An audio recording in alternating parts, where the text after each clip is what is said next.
தமிழ்நாடு டாஸ்மாக் விற்பனையாளர் சங்கம் சார்பிலே நாங்கள் வருகின்ற ஜனவரி 26 கோரிக்கை வெல்லும் போராட்டத்தை நாங்கள் அறிவித்திருக்கிறோம்.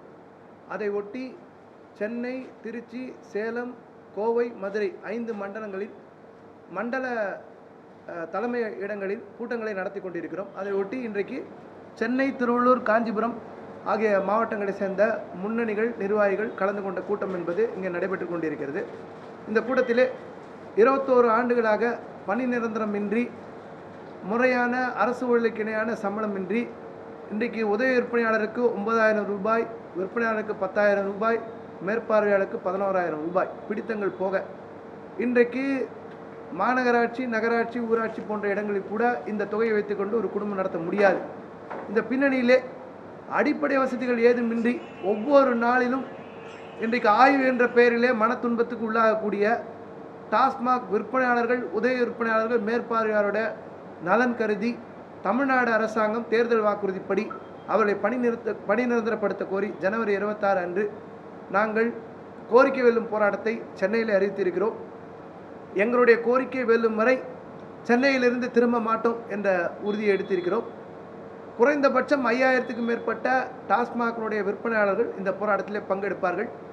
எனவே தமிழ்நாடு அரசு இந்த கஜானாவை தாங்கி பிடிக்கக்கூடிய டாஸ்மாக் ஊழியருடைய கோரிக்கைகளை செவிசாய்த்து தேர்தல் வாக்குறுதிப்படி பணி நிரந்தரம் என்ற கோரிக்கையை நிறைவேற்றி தர வேண்டும் என இந்த மண்டல கூட்டத்தின் சார்பாக தமிழ்நாடு டாஸ்மாக் விற்பனையாளர் சங்கம் சார்பிலே கேட்டுக்கொள்கிறோம்.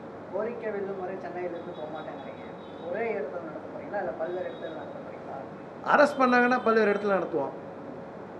அரெஸ்ட் காலையிலே முன்னாடியே பண்ணலன்னா ஒரே இடத்துல இருந்து நடத்துவோம். இது போன்ற நிறைய பிரச்சனைகளை போராட்டம் பண்ணியாச்சு உங்களுடைய சம்பளத்துக்காக. அடுத்த கட்ட நடவடிக்கைகளை இப்போ கோரிக்கை நிறைவேற்ற வரீங்க. அப்போ மறுநாள் இருந்து உங்களுடைய டாஸ்மாக் கடைகள் நிர்வாகம் பணியாளர்கள் வேலைக்கு போக மாட்டாங்க. கோரிக்கை வெல்லும் போக மாட்டோம்னா எங்களை அரெஸ்ட் பண்ணி வச்சிருந்தாலும் போக மாட்டோம். கோரிக்கை நிறைவேற்றினாலும் கடைக்கு போக மாட்டோம். போக மாட்டீங்க. கோரிக்கை நிறைவேற்றினா போயிடுவோம். ஒரு அரெஸ்ட் பண்ண சொன்னேன். அரெஸ்ட் பண்ணி விடுதலை பண்ணால் அரெஸ்டான இடத்துல இருக்க போகிறோம். இல்லை எங்களை வச்சுட்டே இருந்தாலும் நாங்கள் போக மாட்டோம். எப்படி இருந்தாலும் கோரிக்கை நிறைவேறதுக்கு நாங்கள் நகர்ற மாதிரி இல்லை, கடைக்கு போகிற மாதிரி. முதல்ல எல்லோரும் ஒன்றா கூடிடுவோம். உண்ணாவிரதமாக இல்லைன்னு பின்னாடி முடிவெடுப்போம். ஆனால் ஒன்று, எந்த வகையிலையும் போராடுவோம்.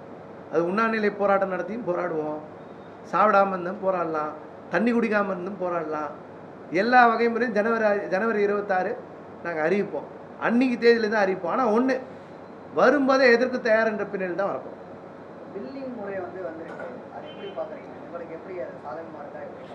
பில்லிங் முறைன்றது ஒரு ஸ்கேன் பண்ணுறதுக்கே நேரம் எடுக்குது. ஒரு 2-3 நிமிஷம் கஸ்டமர் நிற்கிறாங்க. பில் பண்ணாலும் அது ஸ்கேன் ஆகிறதுக்கே டைம் எடுக்குது. இது எல்லாமே டெக்னாலஜின்ற பேரில், தொழில்நுட்பன்ற பேரில் கொண்டு வரதா சொல்லி திருப்பி மீண்டும் பணியாளர்களை துன்புறுத்துவதாக தான் அமைஞ்சிருக்கு. ஆட்கள் இல்லை, போதிய ஆட்கள். நீங்கள் போதிய ஆட்கள் கிடையாது. 2003 36,000 பேர் இருந்தாங்க, இப்போ 24,000 பேர் இருக்காங்க. ஆட்களே பாதி பேரை குறைச்சாச்சு. 2003 600 கோடி, இப்போ 50,000 கோடி, 60,000 கோடி. இதே மொத்த வேலையும் சேர்த்து இந்த 24,000 பேர் தள்ள கட்டினா காலி பாட்டில் திட்டம்னு ஒன்று கொண்டு வராங்க, பில்லிங் கொண்டு வராங்க, துன்புறுத்தல் தான் இருக்காங்க. ஸோ இந்த திட்டம் எல்லாமே அதுக்குன்னு தனி செக்ஷன் ஆளுங்களை போட்டு, நிறைய பேர் இறந்து போனோட வாரிசுலாம் இருக்காங்க, அவங்களுக்குன்னு வேலை வாய்ப்பை உருவாக்கி அந்த பில்லிங் செக்ஷனை தனியாக போட்டு விற்கிறவங்க தனியாக கவுண்டர் கொடுத்து அரசுகளுக்கு என்னென்ன சம்பளம் கொடுத்தா பில்லிங்கை நாங்களும் வரவேற்கிறோம். இந்த 10 ரூபா விஷயத்தில் மேலாளர்களையும் பணிபுரிவாளையும் எல்லாருமே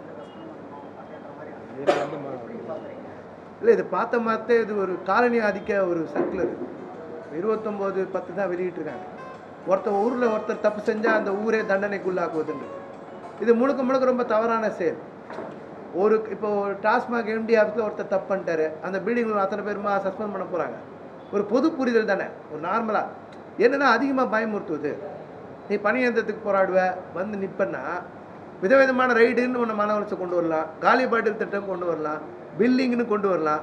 இப்போ கடை மொத்தமே காலி பண்ணுவேன்ட்டா, ஒரு 10 சேல்ஸ்மேன் ஒரு சூப்பர்வைசர் இருப்பாங்க, மொத்த பேர் தூக்கிட்டேன்னா யாருன்னா ஒரு ஆள் ஆளுங்கட்சிக்கு வேண்டப்பட்டவங்க இருந்தாங்கன்னா, கடை நல்ல கலெக்ஷன் ஆகும்னா மொத்த பேர் அந்த லிஸ்ட்டில் போட்டு ஆளுங்கட்சிக்கு வேண்டப்பட்டவங்க இருந்தாங்கன்னா அவங்கள போட்டு அந்த 6 மாதம் 1 வருஷம் நல்லா சம்பாரிச்சிக்கலாம். நாங்கள் ஏற்கனவே ஒரு கேஸ் போட்டு குரூப் ட்ரான்ஸ்ஃபர் நிறுத்தி வச்சோம். இப்போ நடைமுறையில்னா இந்த 10 பேர் 15 பேர் வேண்டப்பட்ட ஆளுங்களை போட்டு வேண்டப்படாத ஆளுங்களை தூக்கணும், இல்லை கேள்வி கேட்க முடியாத ஆளுங்க தூக்கணும். இந்த சர்க்குலர்ன்றது பயன்படும்.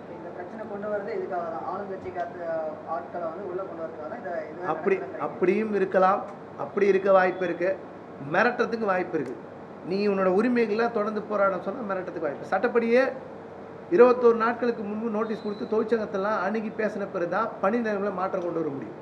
தொழிற்சங்க சட்டகம் பிரிவு 9A சொல்லுது. எந்த சட்டையும் கடைபிடிக்கிறது இல்லையா? ஏன்னா மாதிரி நிலையானைகளே இல்லையா? தமிழ்நாட்டில் மாதிரி நிலையானைகளே இல்லாத டாஸ்மாக் துறை தானே இருக்கு. அப்போ இது வந்து ஒரு கொத்தடிமை டிபார்ட்மெண்ட்டாக ஒரு 3ல் ஒரு பகுதி இறந்தும் போய் உன் தள்ள திருப்பி திருப்பி திணிச்சு உன்னைய கொண்டு வருவேன்னு சொன்னனா மேலே இருக்கவங்க யாரும் மாறினே இருப்பாங்க. அதிகாரி மாறுவாங்க, அமைச்சர் மாறுவார், முதல்வர் மாறுவார்.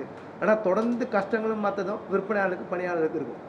இந்த நிலைமை மாற்றணும்னா போராட்டம் மட்டும்தான் ஒரே தீர்வு. பிரிட்டிஷ்காரன் கொடுத்தா 200 வருஷம் தான் போராட்டம் பண்ணால் ஜெயிக்காதுன்னா 200 வருஷம் போராடி தானே ஜெயித்தோம். இப்போ 21 வருஷம் போராடுறோம். நிச்சயமாக போராட்டம் கூர்மையடைஞ்சால் வெற்றி பெறுன்ற நம்பிக்கையோடு இருக்கிறோம்.